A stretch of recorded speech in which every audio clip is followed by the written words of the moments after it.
Hello class 12th, welcome to Sanet Guru पाठशाला। मैं हूं निकी पंडित और यहाँ पे हम कर रहे हैं सोल्यूशन चैप्टर के एग्जाम्पल है यहाँ पे हमारा 1.13। सो लेट्स सी कि क्या एग्जाम्पल है, इसको किस तरीके से हम सॉल्व करेंगे। एंड हाँ, इसके पहले के जितने भी एग्जाम्पल्स हैं उन सब का सोल्यूशन मैंने आपको करवा दिया है, सेम प्लेलिस्ट में आपको मिल जाएगा। ओके चलिए भाई, तो करते हैं हम शुरुआत। यहाँ पे है हमारे पास given 0.6 ml of acetic acid having density 1.06 gram per ml, ठीक है, is dissolve in 1 litre of solution. The depression in freezing point to observe for this strength of acid was 0.0205 degree centigrade. Calculate the Vent Hoff factor and dissociation constant of acid. Okay, so यहाँ पे हमको Vent Hoff factor यानी कि I calculate करना है and dissociation constant यानी कि Ka calculate करना है, ठीक है। I कैलकुलेट करना है and Ka कैलकुलेट करना है। अगर हमें बेटा यहाँ पे I कैलकुलेट करना है तो उसके लिए हमें क्या क्या चीजें चाहिए होंगी। सबसे पहले हमें यहाँ पे दे रखा है डिप्रेशन इन फ्रीजिंग पॉइंट, तो depression in freezing point is equal to del T F, है ना, del T F is equal to K F into M, है ना। तब तो उसमें आई की मल्टीप्लीकेशन करके हम आई निकाल सकते हैं, राइट। तो हमें डेल टी एफ पहले यहां से कैलकुलेट करना पड़ेगा, मोलारिटी कैलकुलेट करनी पड़ेगी, तब जाके हम यहां से आई निकाल पाएंगे, ठीक है। चलो, तो सबसे पहले तो हम ये देख लेते हैं कि यहाँ पे हमको क्या क्या चीजें गिवन है। सबसे पहला हमको यहाँ पे मास ऑफ एसिटिक एसिड गिवन है, ठीक है। क्या गिवन है यहाँ पे 0.6 ml ऑफ एसिटिक एसिड। अच्छा, 0.6 ml of acetic acid having density, okay, जो कि 1 लीटर पानी में डिसॉल्व है, ठीक है। तो मास ऑफ एसिटिक एसिड हम कैसे निकाल लेंगे यहां से, मास ऑफ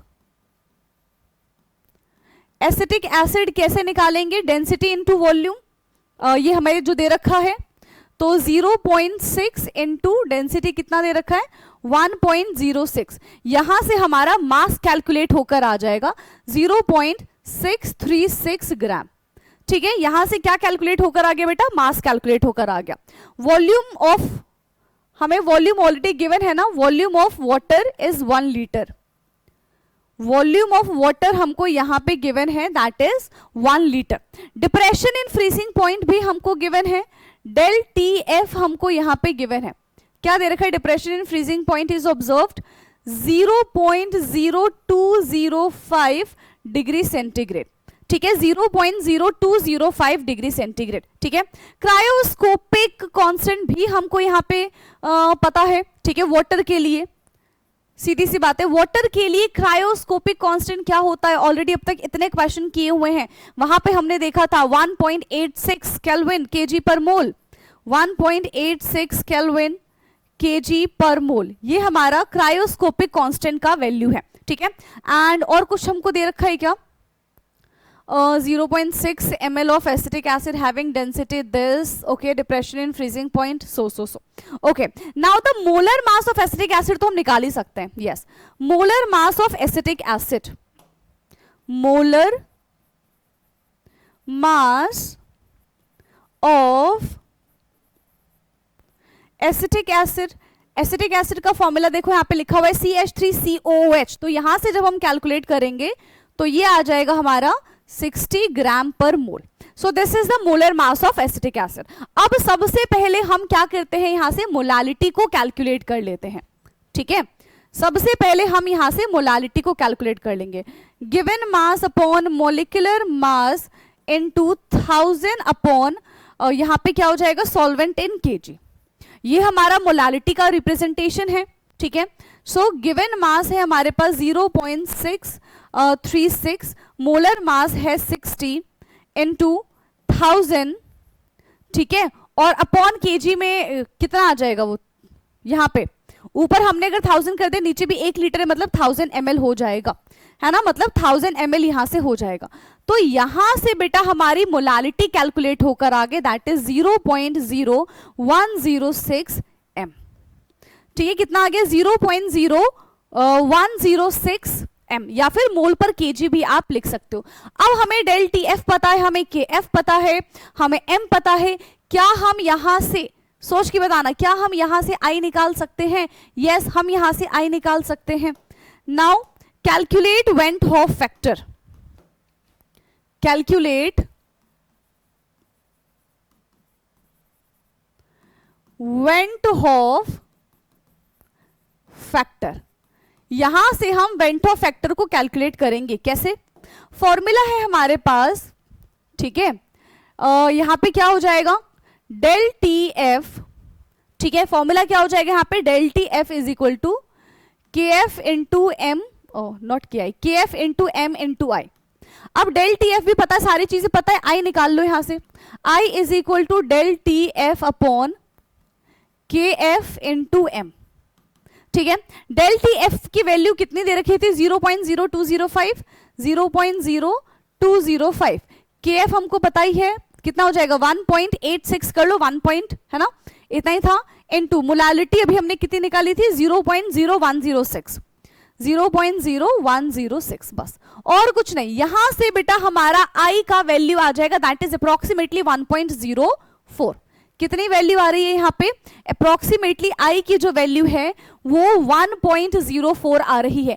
एक चीज हमने यहां से कैलकुलेट कर ली, जल्दी बताओ, क्या हमने यहां से एक चीज कैलकुलेट कर ली है, calculate the went half factor, ठीक है, यस, एक चीज हमने यहां से कैलकुलेट कर ली। नाउ सेकेंड पूछ रहे हैं हमसे भाई डिसोसिएशन कांस्टेंट ऑफ एसिड निकालना है, ठीक है। Second thing is dissociation constant of acid, dissociation constant of acid, ठीक है। डिसोसिएशन कांस्टेंट ऑफ एसिड हमको निकालना है, किसका, एसिटिक एसिड का, CH3COOH, CH3COO negative plus H positive, इस तरीके से डिसोसिएट हो जाएगा, ठीक है।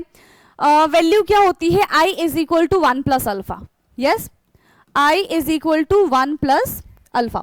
I की वैल्यू पता है, यहां से हम अल्फा निकाल लेंगे, हाँ जी, 1.04, ठीक है, और यहां पे हो जाएगा -1 is equal to alpha, so alpha is equal to 0.4 आएगा, राइट, नहीं 0.04 आएगा, यस 0.04।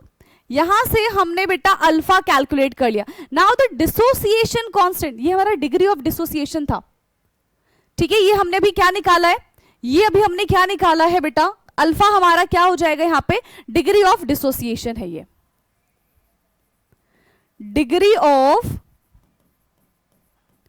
डिसोसिएशन है, ये क्या है, ये डिग्री ऑफ डिसोसिएशन है ये। नाउ अब हम निकालेंगे डिसोसिएशन कांस्टेंट जो कि होता है Ka, डिसोसिएशन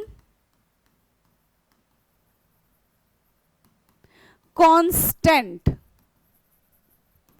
जो कि होता है Ka, ठीक है, डिसोसिएशन कांस्टेंट जो कि क्या होता है बेटा, जो कि होता है Ka। अब डिसोसिएशन कांस्टेंट हम कैसे कैलकुलेट करेंगे, हाँ, Ka is equal to C alpha square upon 1 minus alpha, Ka is equal to C alpha square upon 1 minus alpha.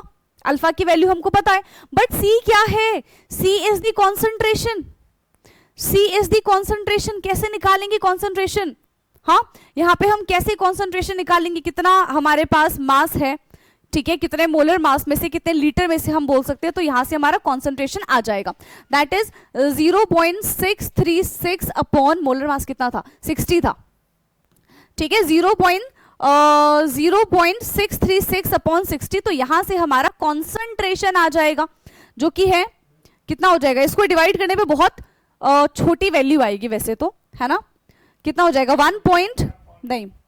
60 है, पॉइंट हटाएंगे, नीचे हमारा डिनोमिनेटर काफी ज्यादा बड़ा है तो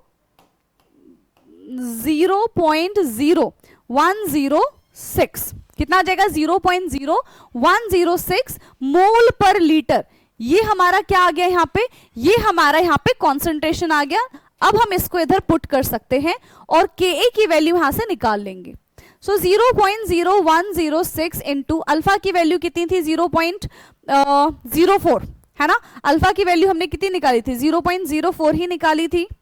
0.04 इंटू 0.04 अपॉन 1 माइनस 0.04, तो यहां से हमारा Ka का वैल्यू आ जाएगा, किसकी वैल्यू आ जाएगी बेटा, यहां से हमारी KA की वैल्यू आ जाएगी, इसको फटाफट से कैलकुलेट करना है और आपको बताना है कि KA की वैल्यू कितनी आएगी। लगभग 1.8 के आसपास वैल्यू आएगी। आपकी NCERT में 1.86 इंटू 10⁻⁻5 दे रखा है, ठीक है। अप्रोक्सीमेटली जो यहां से इसको सॉल्व करने के बाद वैल्यू आ रही है वो आ रही है 1.86 इंटू 10⁻⁻5। अच्छा, यूनिट क्या हो जाएगी इसकी? कोई यूनिट होगी क्या? हाँ, कोई यूनिट होगी नहीं। KA की वैल्यू हमारी इतनी ही आएगी, 1.86 इंटू 10⁻⁻5। इसको फटाफट से देखिए और एक बार मैं इसको दोबारा से आपको समझा देती हूँ, ठीक है। दोबारा से इसको समझ लेते हैं, हमें इस क्वेश्चन में पूछा क्या क्या गया था।